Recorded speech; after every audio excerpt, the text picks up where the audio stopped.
Hello everyone and welcome back to my channel.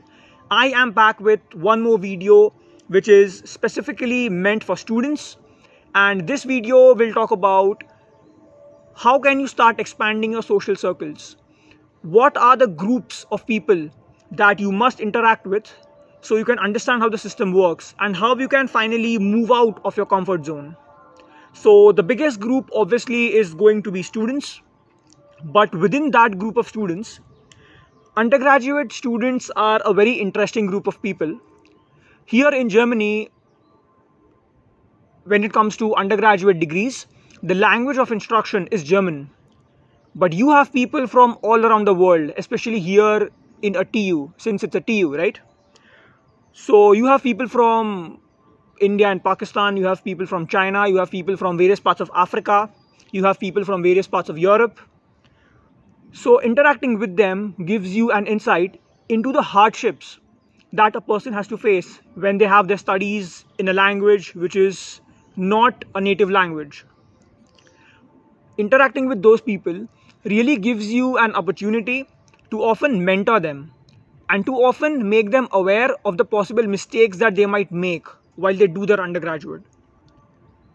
This is something very interesting, and also personally for me, for Indians, like I see many Indians here in the campus who are doing the undergraduate, and just speaking to them gives you an insight into this very sharp change. Like when you do a high school in India and it's all in English medium, and here your undergraduate degree, everything is in German. So that's just a very interesting thing to know about. Then I want to move to the biggest group of students that you interact with, which is the people inside your class.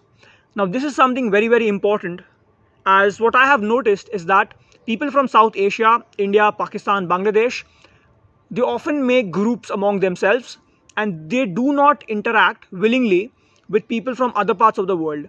I do not know why that happens. As we know, English is going to be the common language which you will use, and surprisingly, South Asians are much better at speaking English than people from other parts of the world. But I do not understand. Maybe it's because they do not want to move out of the comfort zone. Yeah. But understand this, that for Indians, you have been interacting with Indians when you were in India for all these years.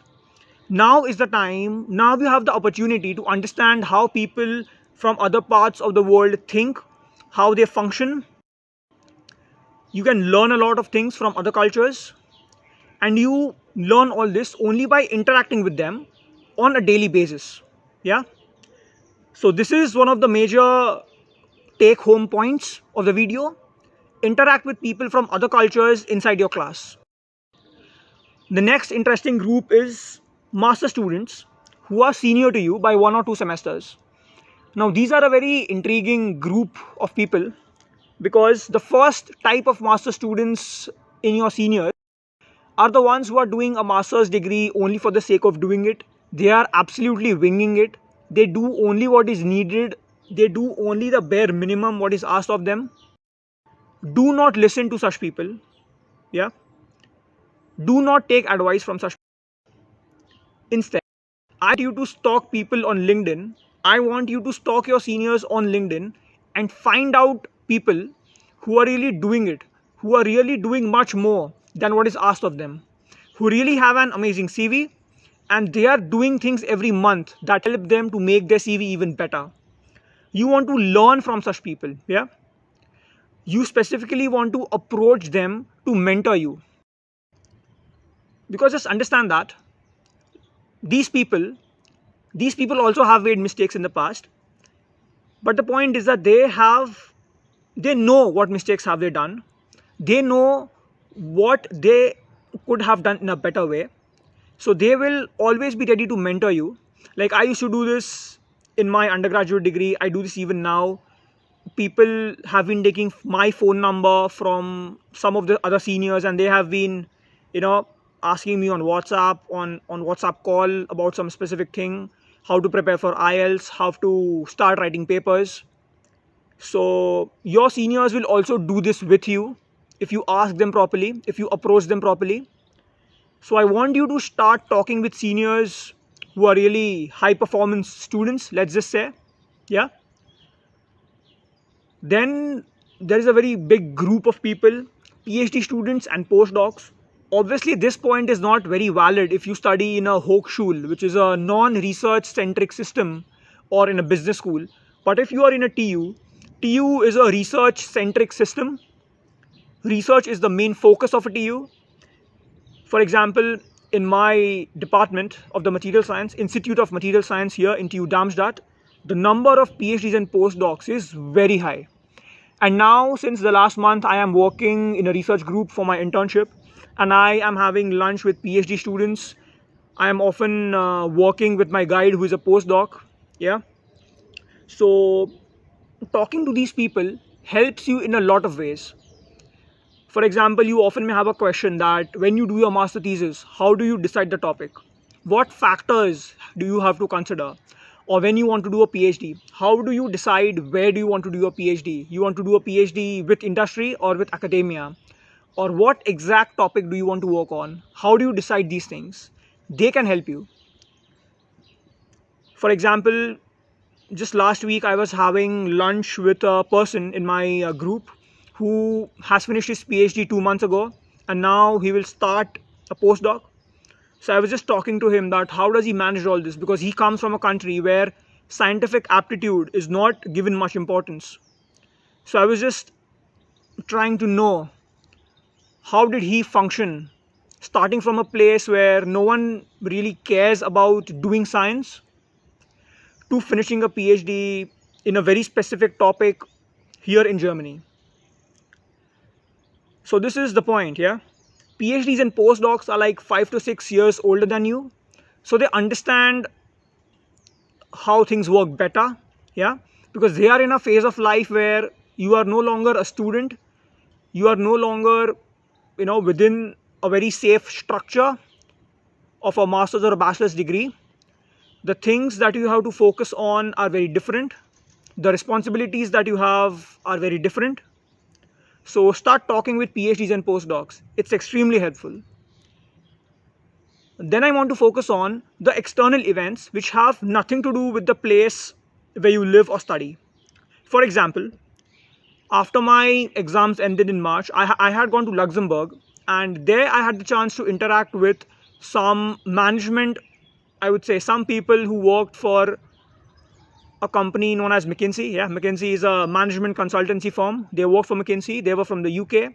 And we spent like 4 or 5 hours in a bar together. And we talked about a very large number of topics. Like, I, as a person, know a lot about the finance, management, and investment banking industry. But they helped me to refine my views on that. They helped me to understand the work culture in Europe. And one of those guys was a master's in aerospace engineering, and now he was working as a management consultant.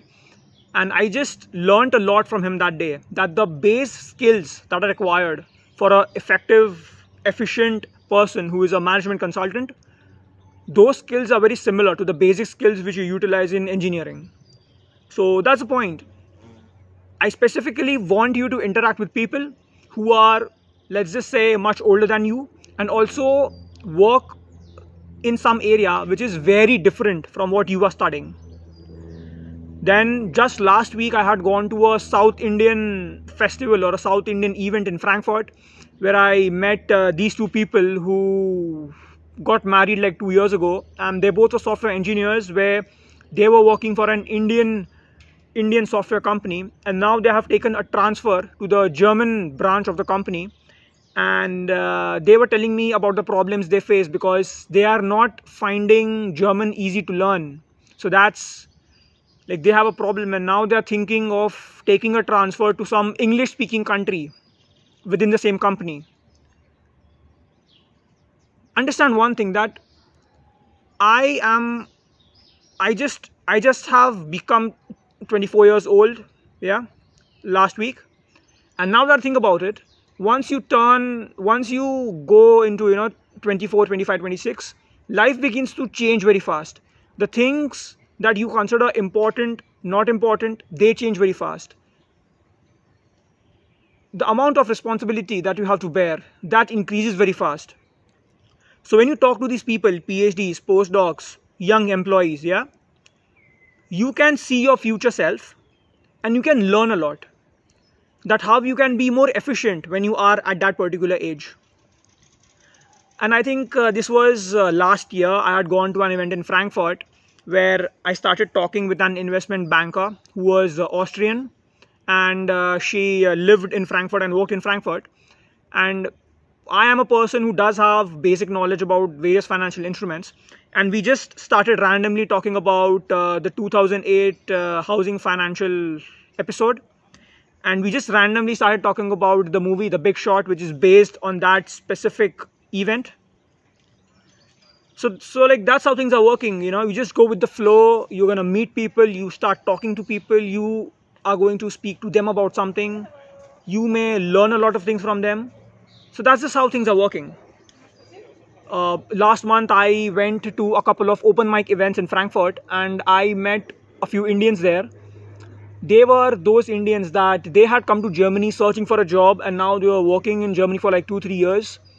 And that also is a very interesting thing to know about, because people like me personally, I know a lot about applying to European universities for studies and moving to a European country for studies. But when you take a big risk and you apply to Germany for a job seeker visa, things are very, very risky. Yeah, a lot of things can go wrong if you don't find a job in the given time. So that's it. The more people you talk to, the more things you understand, because there are so many perspectives out there. There are so many perspectives, especially in a place like Frankfurt, because Frankfurt is like around 500,000 people. People from all parts of the world study and work. Frankfurt has 2 very big universities. They have so many offices, law firms, financial firms. In Darmstadt, that is the problem that I find, that there are too many students. You go to any event, there are students. And when you talk with students, when a group of students is going to talk amongst each other, the topics are very, very limited.